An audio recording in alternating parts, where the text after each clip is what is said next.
লৈছে মুহূৰ্তৰ এটা ডাঙৰ খবৰ সাজু হওক আপুনি আকাশত দুটাকৈ জোনবাই চাবলৈ আপুনি ঠিকই শুনিছে দুটা জোনবাই আপুনি দেখিবলৈ গৈ আছে আৰু মাত্ৰ 5 দিনৰ পাছতে আৰু সম্পূৰ্ণ এক মাহৰ বাবে এই দুটা জোনবাই আপুনি আকাশত দেখিবলৈ পাব কিন্তু এয়া কেনেকৈ সম্ভৱ হ'ব আপুনি হয়তো ভাবিছে আমাৰ জোনবাইটো থাকোতে জোনবাইটোৰ দৰে একে আৰু এটা জোনবাই কেনেকৈ দেখিবলৈ পোৱা যাব উল্লেখ কৰিম যে আমাৰ যেটো জোনবাই সেই জোনবাইটোতকৈ অকণমান সৰু আকাৰৰ এটা জোনবাই দেখিবলৈ পোৱা যাব আৰু মাত্ৰ 5 দিনৰ পাছতে এই জোনবাইটো আসলতে কিয় দেখিবলৈ পোৱা যাব সঁচা অৰ্থত এটো জোনবাই নে অন্য কিবা সবিস্তাৰে এই মুহূৰ্তত আমি জানিব বিচাৰিছো যে কেনেকুৱা খবৰ এটা ডাঙৰ খবৰ এই মুহূৰ্তত আমি জানিব বিচাৰিছো মাত্ৰ 5 দিনৰ পিছতে বিশ্ববাসী সাক্ষী হ'ব বিৰল মহাজাগতিক পৰিঘটনাৰ ইতিমধ্যে বিজ্ঞানীসকলে আপডেট দিছে এই সন্দৰ্ভত যে কেনেকৈ দেখা পোৱা যাব এই জোনবাইটো 29 ছেপ্টেম্বৰৰ পৰা 25 নৱেম্বৰলৈ অৰ্থাৎ সম্পূৰ্ণ এটা মাহ আপুনি দেখিবলৈ পাব এই দৃশ্য প্ৰকৃততে এটা এষ্ট্ৰয়েড প্ৰৱেশ কৰিব পৃথিৱীৰ বায়ুমণ্ডলত আৰু বায়ুমণ্ডলত প্ৰৱেশ কৰাৰ লগে লগে সকলোৱে দেখিবলৈ পাব এষ্ট্ৰয়েডটো 2024 PT5 নামৰ এষ্ট্ৰয়েডটো দৃশ্যমান হ'ব পৃথিৱীৰ পৰা কাৰণ পৃথিৱীৰ মধ্যাকৰ্ষণ শক্তিয়ে কক্ষপথলৈ লৈ আনিছে এই এষ্ট্ৰয়েডটো সম্পূৰ্ণৰূপে বায়ুমণ্ডলতে থাকিব আৰু যাৰ ফলত আমি খালি চকুৰে দেখা পাম এষ্ট্ৰয়েডটো নাছাৰ তৰফৰ পৰা ইতিমধ্যে প্ৰকাশ কৰা হৈছে এই তথ্য তেওঁলোকে এই সন্দৰ্ভত এখন বিশেষ নটিচ জাৰি কৰিছে এই সন্দৰ্ভত তেওঁলোকে বাৰ্তা দিছে সকলোলৈ এই এষ্ট্ৰয়েডটো সৰু চন্দ্ৰ বুলি উল্লেখ কৰা হৈছে বিজ্ঞানীসকলৰ তৰফৰ পৰা আৰু সেইবাবে কোৱা হৈছে যে আৰু এটা মুন আমি দেখিবলৈ পাম আকাশত প্ৰায় দুমাহ ধৰি সৰু চন্দ্ৰমা দেখা পোৱা যাব পৃথিৱীৰ পৰা আৰু বিশেষ টেলিস্কোপৰ সহায়তে এই সৰু চন্দ্ৰমা দেখিবলৈ পোৱা যাব আৰু বহু ঠাইৰ পৰা খালি চকুৰে দৃশ্যমান হ'ব বুলি জানিব পৰা গৈছে এই চন্দ্ৰমাটো মহাকাশ বিজ্ঞানী তথা জ্যোতিৰ্বিজ্ঞানী অধ্যয়ন কৰিব সৰু চন্দ্ৰমাৰ বিষয়ে ইতিমধ্যে তেওঁলোকে ৰিচাৰ্চ আৰম্ভ কৰি দিছে এই সৰু চন্দ্ৰমাৰ বিষয়ে আৰু মাত্ৰ 5 দিনৰ পাছতে বিশ্ববাসীয়ে সাক্ষী হ'বলৈ গৈ আছে এক বিৰল মহাজাগতিক পৰিঘটনাৰ 29 ছেপ্টেম্বৰৰ পৰা 25 নৱেম্বৰলৈকে দেখা পোৱা যাব আকাশত দুটাকৈ চন্দ্ৰ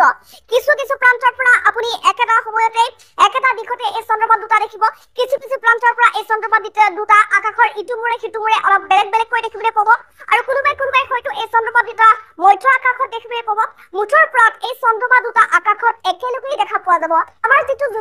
জোনবাইটোৰ দৰে আপুনি একেই দেখিব কিন্তু অৱশ্যে সেইটো জোনবাই নহয় এটা এষ্ট্ৰয়েড এই কথা উল্লেখ কৰা হৈছে আৰু এই এষ্ট্ৰয়েডটো বায়ুমণ্ডলত প্ৰৱেশ কৰিব আৰু বহু বছৰৰ মূৰত এনেকুৱা এটা ঘটনা ঘটিবলৈ গৈ আছে আৰু যাক আমি এক বিৰল মহাজাগতিক পৰিঘটনা বুলি ক'ব পাৰো আৰু ইতিমধ্যে এই এষ্ট্ৰনমিকেল ইভেন্টৰ বিষয়ে আপডেট দিছে নাছাৰ বিজ্ঞানীসকলে আৰু ইয়াৰ পাছতে বিজ্ঞানীসকলে বৰ্তমান ৰিচাৰ্চ কৰা আৰম্ভ কৰি দিছে যে আমাৰ যেটো জোনবাই আমি যেটো আকাৰত দেখা পাওঁ পৃথিৱীৰ সকলো প্ৰান্তৰ পৰা জোনবাইটোৰ আকাৰ অলপমান বেলেগ হয় সেই কথা সকলোৱে জানে যেনেকৈ সূৰ্যটোৰ আকাৰো সকলো প্ৰান্তত একেই নহয় যিবোৰ শীতপ্ৰধান দেশবোৰত সূৰ্যটোৰ আকাৰ অকণমান সৰু দেখা পোৱা যায় কাৰণ তেওঁলোকৰ পৰা সূৰ্য পৰ্যন্ত দূৰত্ব থাকে কিন্তু আমাৰ ভাৰতবৰ্ষত সূৰ্যৰ আকাৰ শীতপ্ৰধান দেশসমূহতকৈ ডাঙৰ থাকে ঠিক তেনেকুৱাকৈ চন্দ্ৰমাৰ আকাৰো পৃথিৱীৰ সকলো দিশতে একেই নহয় গতিকে আমাৰ ভাৰতবৰ্ষত যিটো চন্দ্ৰমা যেনেকুৱা ৰূপত দেখিবলৈ পোৱা যায় যেনেকুৱা আকাৰত দেখিবলৈ পোৱা যায় তাতকৈ অকণমান সৰু আকাৰত ইটো চন্দ্ৰমা দেখিবলৈ পোৱা যাব কিন্তু সেইটো চন্দ্ৰমা বা উপগ্ৰহ নহয় জোনবাইটো আমাৰ পৃথিৱীৰ উপগ্ৰহ সেই কথা সকলোৱে জানে আৰু জোনবাইটোৱে আমাৰ পৃথিৱীখনক ৰক্ষা কৰি আহিছে সকলো এষ্ট্ৰয়েডৰ পৰা এষ্ট্ৰয়েড বুলিয়ে নহয় বিশ্ব ব্ৰহ্মাণ্ডত হৈ থকা যিকোনো ঘটনাৰ সৈতে সাক্ষী যিসকলে কৈছে বা যি ঘটনাবোৰৰ বিষয়ে যদি আপুনি পঢ়িছে অধ্যয়ন কৰিছে তেনেহ'লে আপুনি গম পাব যে পৃথিৱীখনক হৈ থকা বিভিন্ন ধৰণৰ ঘাত প্ৰতিঘাতৰ পৰা আমাৰ চন্দ্ৰমাটোৱে ৰক্ষা কৰি আহিছে আমাৰ পৃথিৱীৰ মধ্যাকৰ্ষণ শক্তিয়ে টানিব বিচৰা যিকোনো এটা বিশেষ এষ্ট্ৰয়েডে হওক ধূমকেতুৱে হওক বা বিভিন্ন ধৰণৰ এনেধৰণৰ ঘটনাবোৰৰ পৰা ৰক্ষা কৰি আহিছে জোনবাইটোৱে আৰু সেইবাবে জোনবাইটোত খলা বোমা বহুতো আঘাত দেখিবলৈ পোৱা যায়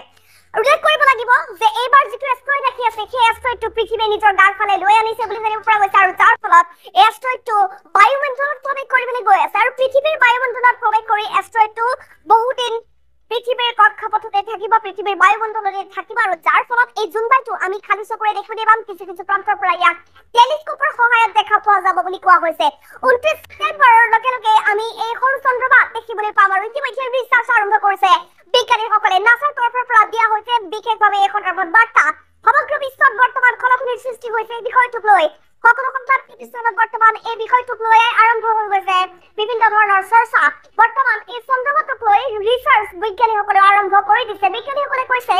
যে এই এষ্ট্ৰয়েডটোৱে বিশেষ কোনো ক্ষতি হয়তো পৃথিৱীক নকৰিব কাৰণ এষ্ট্ৰয়েডটো পৃথিৱীৰ নিচে গাৰ কাষলৈ নামি নাহে পৃথিৱীৰ বায়ুমণ্ডলতে থাকিব আৰু তাৰ পাছত ই নিজৰ দিশত হয়তো ঘূৰি যাব সেই কথা উল্লেখ কৰা হৈছে আৰু কেনেবাকৈ যদি পৃথিৱীক আঘাত কৰিব পৰা কিবা ধৰণৰ লক্ষণ দেখা পোৱা যায় তেনেহ'লে এই কক্ষপথত থকা অৱস্থাতে আকাশ মাৰ্গতে যাতে সৰু চন্দ্ৰমাক কিবা কৰি উভতাই পঠিয়াব পাৰি বা কিবা যাতে ভেদিব পৰা যায় তাৰ বাবে ইতিমধ্যে ৰিচাৰ্চ কৰা আৰম্ভ কৰি দিছে বিজ্ঞানীসকলে বৰ্তমান কৈছে যে আমাৰ যিটো জোনবাই সেই জোনবাইটোতকৈ আমি অৱশ্যে সেয়া জোনবাই বা উপগ্ৰহ নহয়, এয়া হৈছে এটা এষ্ট্ৰইড আৰু এই এষ্ট্ৰইডটো সৰু চন্দ্ৰমা বুলি তেওঁলোকে নামাকৰণ কৰিছে, উল্লেখ কৰিছে। প্ৰায় 2 মাহ ধৰি এই সৰু চন্দ্ৰমা আকাশত দেখা পাম বুলি উল্লেখ কৰিছে বিজ্ঞানীসকলে। পৃথিৱীৰ পৰা দেখা পাবলগীয়া এই জোনবাইটো কিছু লোকে টেলিস্কোপৰ সহায়ত দৃশ্যমান হ'ব বুলি উল্লেখ কৰিছে। মহাকাশ বিজ্ঞানী তথা জ্যোতিৰ্বিজ্ঞানীয়ে অধ্যয়ন কৰিব এই সৰু চন্দ্ৰমাৰ বিষয়ে ইতিমধ্যে ৰিচাৰ্চ আৰম্ভ কৰি দিছে বিজ্ঞানীসকলে। আৰু 5 দিনৰ পিছতে বিশ্ববাসী সাক্ষী হ'বলৈ গৈ আছে বিৰল মহাজাগতিক পৰিঘটনাৰ। 29 ছেপ্টেম্বৰৰ পৰা 25 নৱেম্বৰলৈকে দেখা পোৱা যাব দুটাকৈ চন্দ্ৰ। প্ৰকৃততে এটা এষ্ট্ৰইড প্ৰৱেশ কৰিব পৃথিৱীৰ বায়ুমণ্ডলত। প্ৰায় 2টা মাহ আমি দেখা পাম এই দৃশ্য। 2024 PT5 নামৰ এষ্ট্ৰইডটো দৃশ্যমান হ'ব পৃথিৱীৰ পৰা। পৃথিৱীৰ মধ্যাকৰ্ষণ শক্তিয়ে কক্ষপথলৈ লৈ আনিছে এইটো এষ্ট্ৰইড। আৰু নাছাৰ তৰফৰ পৰা প্ৰকাশ কৰা হৈছে এই তথ্য, আৰু এই তথ্য প্ৰকাশ কৰাৰ লগে লগে বিশ্বজুৰি চলিছে বিশেষ চৰ্চা। এই এষ্ট্ৰইডটোক সৰু চন্দ্ৰ বুলি উল্লেখ কৰিছে, নামকৰণ কৰিছে বিজ্ঞানীসকলে। বিজ্ঞানীসকলে কৈছে যে এষ্ট্ৰইডটো 2 মাহ ধৰি পৃথিৱীৰ পৰা দৃশ্যমান হ'ব। পৃথিৱীৰ সকলো প্ৰান্তৰ পৰা নহলেও প্ৰায়বোৰ প্ৰান্ততেই এই চন্দ্ৰমাটো দৃশ্যমান হ'ব বুলি উল্লেখ কৰিছে বিজ্ঞানীসকলে। জোনবাইটো যেনেকৈ সকলোৱে দেখে ঠিক তেনেকুৱাকৈ এই এষ্ট্ৰইডটোকো পৃথিৱীৰ বায়ুমণ্ডলত প্ৰৱেশৰ লগে লগে সকলোৱে দেখা পাব বুলি উল্লেখ কৰিছে। আৰু এই এষ্ট্ৰইডটো পৃথিৱীৰ বায়ুমণ্ডলত প্ৰৱেশ কৰিব, তাৰ বাবে মাত্ৰ আৰু 5 দিন বাকী আছে। 2024 PT5 নামৰ এষ্ট্ৰইডটো পৃথিৱীৰ পৰা দৃশ্যমান হ'বলৈ গৈ আছে। সাধু হওক আপুনিও, আৰু মাত্ৰ 5টা দিন। পৃথিৱীৰ মধ্যাকৰ্ষণ শক্তিয়ে কক্ষপথলৈ এষ্ট্ৰইডটো টানি আনিছে, আৰু যাৰ ফলত আমি ইয়াক দেখিবলৈ পাম। নাছাৰ তৰফৰ পৰা প্ৰকাশ কৰা হৈছে বৰ্তমান তথ্য, আৰু তাৰ পিছতে সমগ্ৰ বিশ্বজুৰি ইতিমধ্যে চৰ্চা আৰম্ভ হৈ গৈছে এষ্ট্ৰইডটোক লৈ, সৰু চন্দ্ৰমাক লৈ। কাৰণ এই এষ্ট্ৰইডটোক সৰু চন্দ্ৰ বুলি উল্লেখ কৰিছে বিজ্ঞানীসকলে, আৰু বিজ্ঞানীসকলে বৰ্তমান সৰু চন্দ্ৰৰ ৰিচাৰ্চ আৰম্ভ কৰি দিছে। প্ৰায় 2 মাহ ধৰি সৰু চন্দ্ৰমাক দেখা পোৱা যাব পৃথিৱীৰ পৰা। পৃথিৱীৰ প্ৰতিগৰাকী বাসিন্দাই এই সৰু চন্দ্ৰমাক দেখা পাব বুলি উল্লেখ কৰিছে। বিশেষ টেলিস্কোপৰ সহায়তহে এই সৰু চন্দ্ৰমা দেখা পোৱা যাব। পৃথিৱীৰ পৰা দেখা পোৱা এই বিশেষ এষ্ট্ৰইডটো ঠিক জোনবাইটোৰ দৰেই দেখিবলৈ পাব। মহাকাশ বিজ্ঞানী তথা জ্যোতিৰ্বিজ্ঞানী ইতিমধ্যে সৰু চন্দ্ৰমাৰ বিষয়ে অধ্যয়ন কৰা আৰম্ভ কৰি দিছে। মাত্ৰ আৰু 5টা দিন, ইয়াৰ পাছতে বিশ্ববাসীয়ে সাক্ষী হ'ব বিৰল মহাজাগতিক পৰিঘটনাৰ। অন্য এক এষ্ট্ৰনমিকেল ইভেণ্টৰ বাবে সাজু হওক আপুনিও। 29 ছেপ্টেম্বৰৰ পৰা 25 নৱেম্বৰলৈকে দেখা পোৱা যাব দুটাকৈ চন্দ্ৰ। আমাৰ চন্দ্ৰমাটোৰ দৰে একে এটা চন্দ্ৰ আমি দেখিবলৈ পাম। অৱশ্যে সেইটো দেখাটো অলপ সৰু হ'ব। প্ৰকৃততে এটা এষ্ট্ৰইড প্ৰৱেশ কৰিব পৃথিৱীৰ বায়ুমণ্ডলত।